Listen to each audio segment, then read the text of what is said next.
My name is Michael Van Pender. I'm a trainer here in Southern California, and consider it an honor to work among these animals every day. Most people remember their first love. I remember my first win. Polonius was my first stakes winner. Polonius tough to get by. Indian Sun, one final surge. Polonius says, no, you won't. It was the first horse we had ever gone out to the sales and really spent any money on. The 68th, Will Rogers goes to Polonius. I kind of looked at Mr. Wright after the race, and he looked at me and said, this is the beginning. And at that particular point, I began to believe. Derby fever absolutely set in with Polonius because the offers do come flooding in, and we were bombarded with him at that point. The highest figure was $1.8 million. As good as that money sounded, the Derby dream trumped it. 3 years later, we were in the winner's circle with Ultimate Eagle, who won his first Grade 1 in the Hollywood Derby. Ultimate Eagle goes all the way to win. What a weekend for B.J. Wright and Mike Pender. They win the Citation and the Hollywood Derby. It's one that we'll never forget. We never dreamed of having two horses like that on consecutive days on the same weekend, a Grade 1 and Grade 2. Casey Treat is effectively 3 for 3 on her last 3 races. She's the consummate professional over this turf course. She's gone wire to wire 3 times in a row. She owns the Del Mar turf, and we couldn't be more pleased with her. But Tasty Treat gonna go all the way. Tasty Treat too good. Tasty Treat won it well. Boat Trip is a rare bird. Of all the horses in my barn, he is that runway model type. Won 3 in a row at Hollywood Park as a 3-year-old. He went right through his conditions, and it culminated in a win in the Tsunami Slough Stakes. Boat Trip, the new leader, chips all in. Unusual Heat Wave closes strongly. Boat Trip, Unusual Heat Wave. Boat Trip, yes. Geronimo has 2 Grade 1s to his credit, multiple Grade 2s, maybe 5 or 6. We've lost count at the barn. He's earned over $1.5 million. He's an iron horse. He's a throwback. He's one of those rare horses that I never dreamed of training. Meanwhile, Geronimo might be passing them all! Here comes Geronimo from out of the clouds to win the Shoemaker Mile! I can speak to Geronimo's tenacity, his venerability, his ability to never say die, his need to get up in the morning and go to work. That work ethic that he has is incomparable.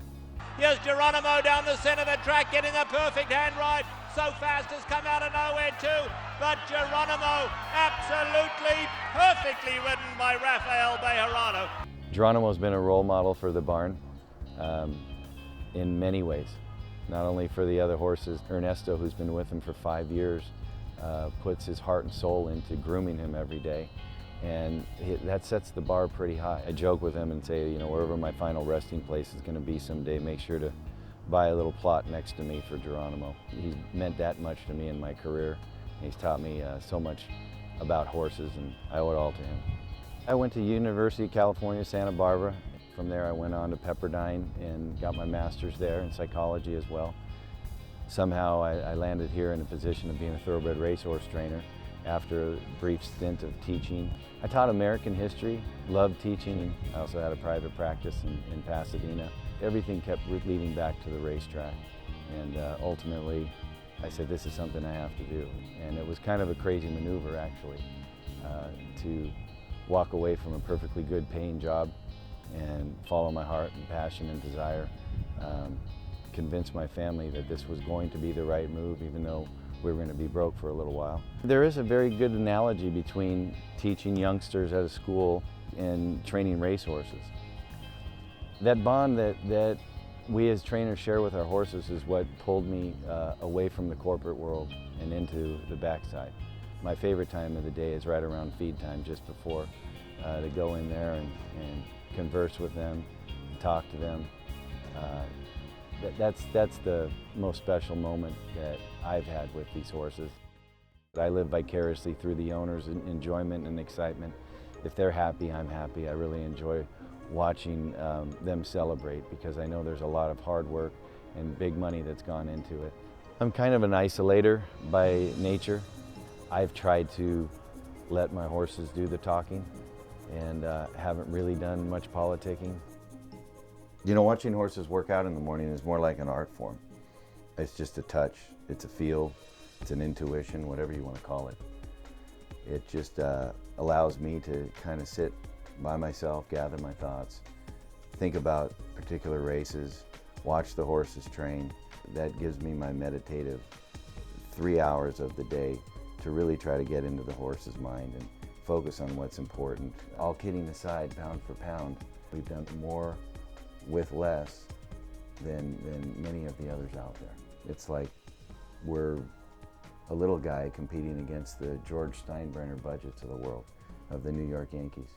And we're on a very low end, kind of lean budget. And when we go out and buy these horses, we're working with the bargain basement buys of the 2-year-old sales and the yearling sales. So we know what we're stacked up against every day that we walk into this barn. And in order to build what we've built here, it couldn't have come without some understanding of where we've come from, and also that hard work and dedication that goes into it day after day.